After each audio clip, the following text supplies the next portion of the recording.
Good morning students, नमस्ते, जोहार। यो science pro channel में आपका स्वागत है। मैं हूं आपका ट्यूटर सिद्धार्थ और आज का वीडियो क्लास 8 के फिजिक्स के फोर्स एंड प्रेशर से है। तो अगर चैनल पर नए हैं प्लीज सब्सक्राइब कीजिए और वीडियो को एंड तक देखिए। आज का वीडियो क्लास 8 के फिजिक्स का फोर्स एंड प्रेशर के चैप्टर से है। तो चलिए, तो पहले कुछ ऑब्जर्वेशन देख लेते हैं। जो ऑब्जर्वेशन बहुत ही इजीली देखने को मिलता है। जैसे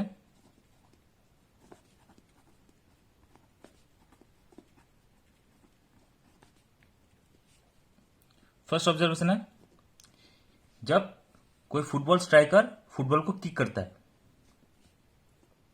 ए स्ट्राइकर किकिंग है फुटबॉल।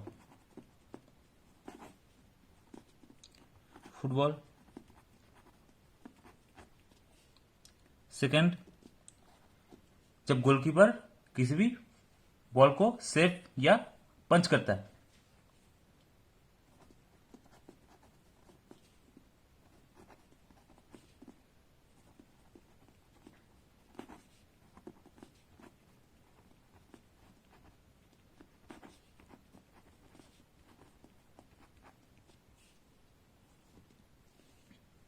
थर्ड है, बैट्समैन जब किसी भी बॉल को हिट करता है।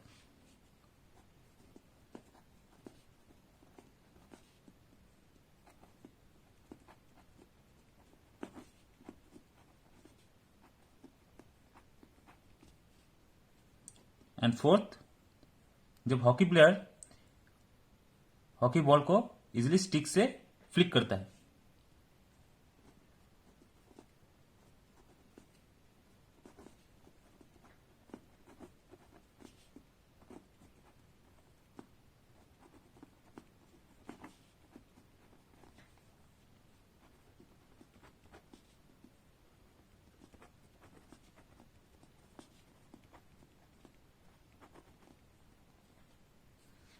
ओके, तो ये चार ऑब्जर्वेशन है।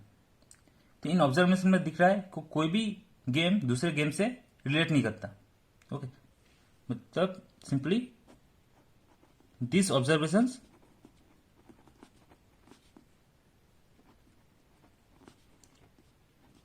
Are related with different sports. Okay, तो ये चारों ही ऑब्जर्वेशन डिफरेंट स्पोर्ट्स के हैं। स्पोर्ट्स के हैं एंड एक्शन के हैं। Different sports and action. But if you see, अगर आप फिजिक्स के तरफ से इसको क्लोजली देखें, इन सारे ऑब्जर्वेशन को, we will find a common thing in every action, that is push और pull. How? But in physics,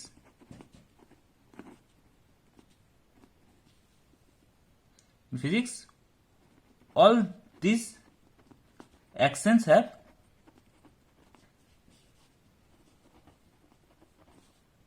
a common thing.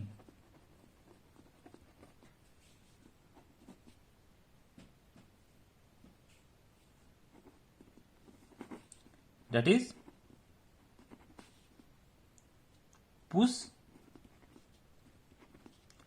Push और पुल। ओके, तो ये बहुत इंपॉर्टेंट यहां पर है, पुश और पुल।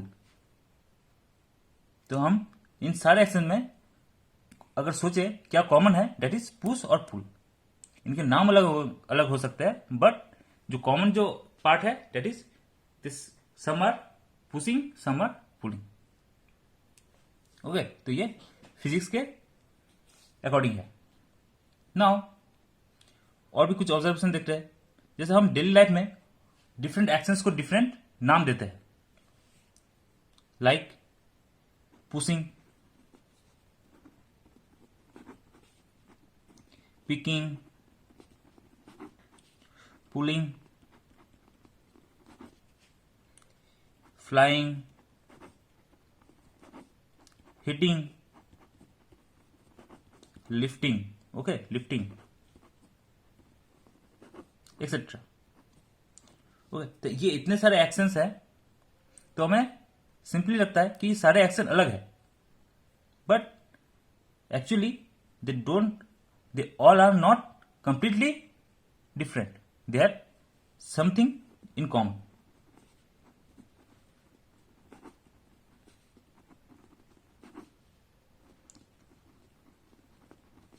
which is again push and pull. तो ये फिर से वही चीज आ गया, पुश और पुल. हो सकता है वो पुश कर रहा है और हो सकता है वो पुल कर रहा है, बट ये हो गए, इनके नाम अलग हो, कोई कुछ भी बोले, but they are always common. ये दोनों कॉमन थिंग हमें दिखने को मिलता है. तो इसलिए फिजिक्स ने इन दो चीज को एक साथ डिफाइन कर दिया, जिसको हम कहते हैं फोर्स. ओके, तो फोर्स ऐसे आता है. फोर्स इज ए पुश और पुल. पुश और पुल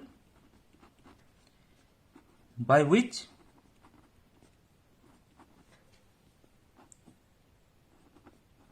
टू ऑब्जेक्ट्स और body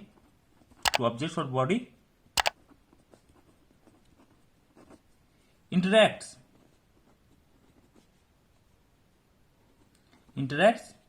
physically or non physically.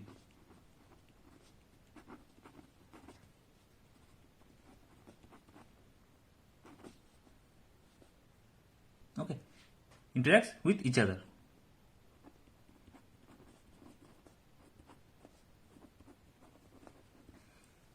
तो फोर्स का डेफिनेशन समझ में आया कि ये फोर्स एक्चुअली पुश और पुल है, इन दोनों में से कोई एक होगा. एंड जब भी कोई दो ऑब्जेक्ट, वो फिजिकली हो नॉन फिजिकली हो, इंटरेक्ट करते हैं, तब ये फोर्स वहां पर अप्लाई हो जाता है.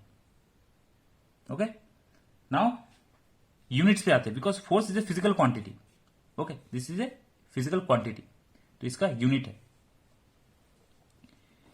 यूनिट्स ऑफ फोर्स, तो कुछ जनरल यूनिट है. जनरल यूनिट्स है, जैसे SI में न्यूटन, एन, और कंप्लीट नेम होता है न्यूटन. CGS में डाइन. ओके, फोर्स का यूनिट है डाइन CGS में. तो इनमें रिलेशन क्या है? 1 न्यूटन, ये रिलेशन याद रखना, 1 न्यूटन इक्वल्स टू 10⁵ डाइन. ये इंपॉर्टेंट रिलेशन है. एंड ये जनरल यूनिट्स है, but there is another system जहां पर हम दूसरे यूनिट लेते हैं, जैसे gravitational units. Gravitational units, okay, तो वहां पर कुछ दूसरे यूनिट्स यूज होते हैं फॉर ग्रेविटेशनल के लिए. SI में होता है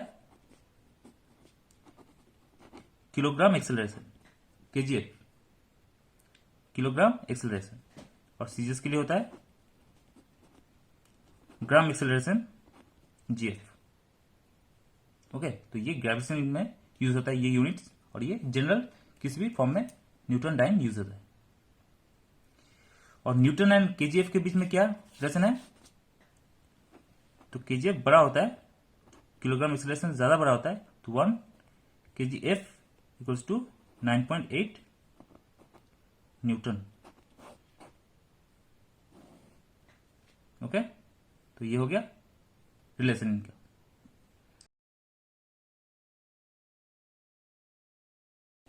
property of force is it has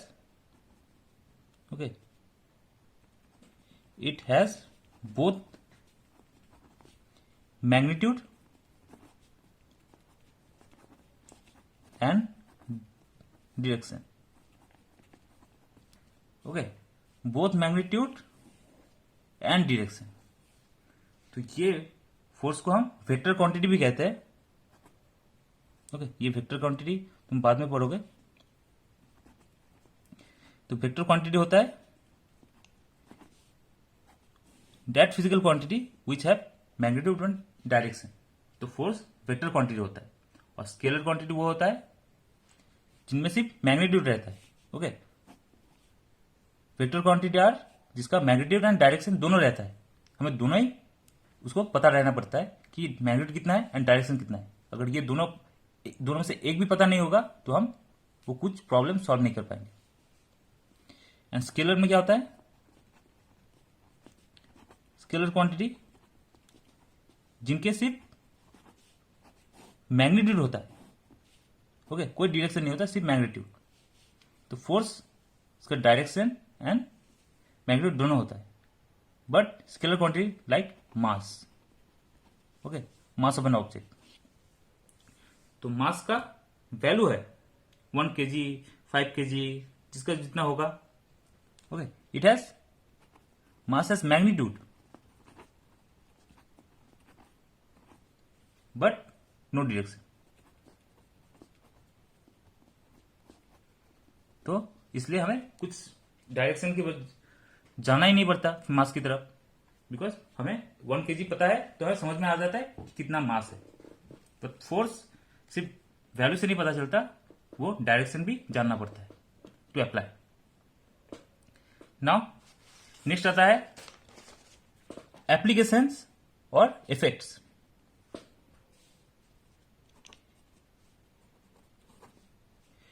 effects और application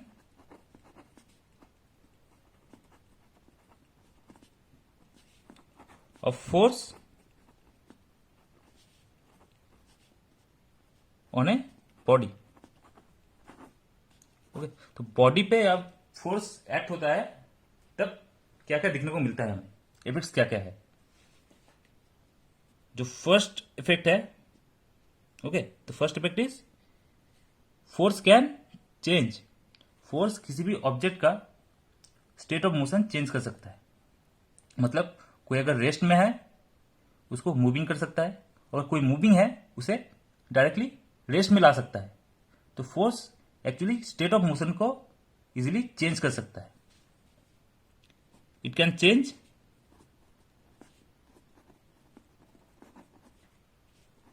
the state of motion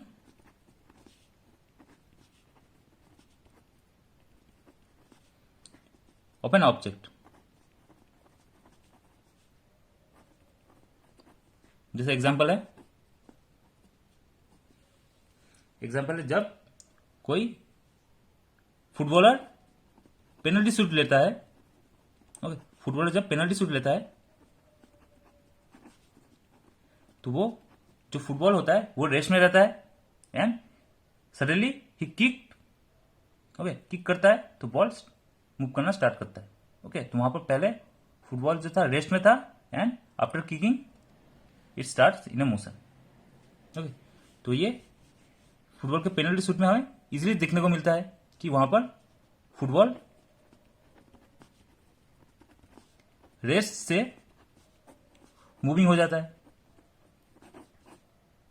okay, ये स्टेट ऑफ चेंज कर सकता है। सेकंड क्या है कि फोर्स किसी भी ऑब्जेक्ट का, मूविंग ऑब्जेक्ट का स्पीड इंक्रीज और डिक्रीज कर सकता है। ओके, किसी भी मूविंग ऑब्जेक्ट का स्पीड इंक्रीज और डिक्रीज कर सकता है फोर्स। तो force can change the speed of moving object. Okay, ये मूविंग ऑब्जेक्ट के लिए है। तो कोई ऑब्जेक्ट अगर मूविंग है तो उनका स्पीड और इंक्रीज कर सकता है या डिक्रीज कर सकता है फोर्स। एग्जाम्पल है जब कार चला रहे हो। ओके, कार जब रनिंग होता है, अगर हमें एक्सेलरेट करना पड़ता है, मतलब स्पीड बढ़ाना पड़ता है, तो हम एक्सेलरेटर पे पैर दे देते हैं। ओके, और जब भी हमें थोड़ा सा स्लो डाउन करना पड़ता है तब हम ब्रेक को प्रेस देते हैं। इसलिए वहां पर स्पीड कम ज्यादा कर सकते हैं, और वो फोर्स एक्सर्ट करता है एक्चुअली। एक्सेलरेशन के लिए एक्सीलरेटर को दबाते हैं,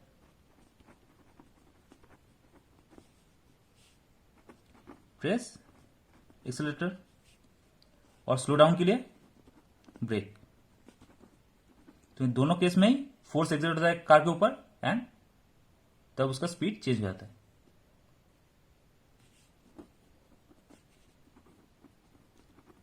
तो सेकेंड इफेक्ट भी समझ में आ गया। नाउ थर्ड है कि it can change the direction of moving object. इसका मतलब है किसी मूविंग ऑब्जेक्ट का डायरेक्शन वो अचानक से चेंज कर सकता है अगर हम फोर्स अप्लाई करते हैं। तो it can change direction of moving object. वहां पर वैल्यू चेंज हो रहा था, यहां पर डायरेक्शन चेंज हो रहा है, बिकॉज फोर्स है, फोर्स के पास डायरेक्शन है तो वो डायरेक्शन भी चेंज कर सकता है मूविंग ऑब्जेक्ट। तो ये बहुत ही इंपॉर्टेंट है। एग्जांपल जैसे कार जब यू टर्न, लेफ्ट टर्न लेता है,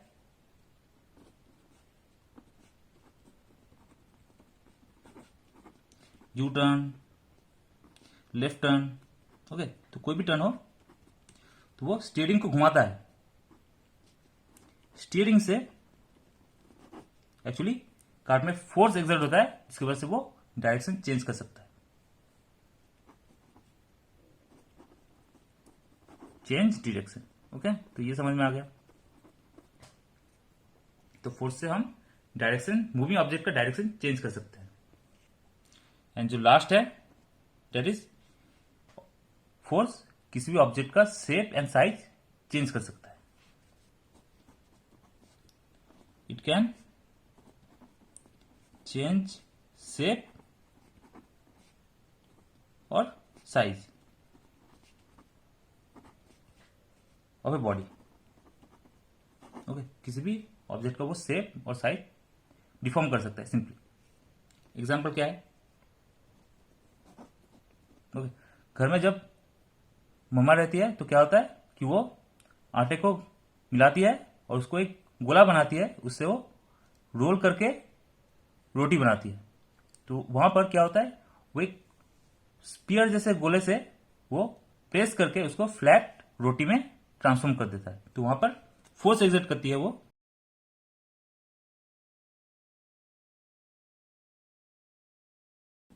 ओके, रोलर से क्या करती है, फोर्स एक्सर्ट करती है, exert on the duff